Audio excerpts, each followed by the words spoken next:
നിങ്ങൾ തൊഴിൽ നഷ്ടപ്പെട്ട ഒരാളോ നിലവിലുള്ള ജോലിയിൽ മാനസിക സംഘർഷം അനുഭവിക്കുന്ന ആളാണോ എങ്കിൽ ഇന്ത്യയിലെ നാഷണൽ പെൻഷൻ സ്കീം വിതരണം ചെയ്യുവാൻ ഇന്ത്യ ഗവൺമെൻറ് അംഗീകരിച്ച 4 സ്ഥാപനങ്ങളിൽ ഒന്നായ ICICI ബാങ്കിൻ്റെ സഹോദര സ്ഥാപനമായ ICICI പ്രൊഡൻഷ്യൽ ലൈഫ് ഇൻഷുറൻസ് കമ്പനിയുടെ ഭാഗമായി പാർട്ട് ടൈമായി അല്ലെങ്കിൽ ഫുൾ ടൈമായി പ്രവർത്തിച്ച് നിങ്ങൾ ആഗ്രഹിക്കുന്ന വരുമാനവും വിദേശയാത്രകളും നിങ്ങൾ തേടുവാൻ ആഗ്രഹിക്കുന്നുണ്ടോ?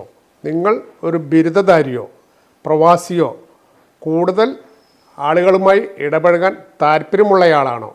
മാർക്കറ്റിങ്ങിൽ കൂടുതൽ താല്പര്യമുള്ള സ്ത്രീയോ പുരുഷനോ ആരുമായിക്കൊള്ളട്ടെ, സാമ്പത്തിക മേഖലയിൽ പ്രവർത്തിക്കുന്ന ആളാണോ എങ്കിൽ നിങ്ങൾക്ക് ജോലിയെക്കുറിച്ച് കൂടുതൽ അറിയുവാൻ താഴെ പറയുന്ന മൊബൈൽ നമ്പറിലോ ഇമെയിൽ ID യിലോ ബന്ധപ്പെടുക.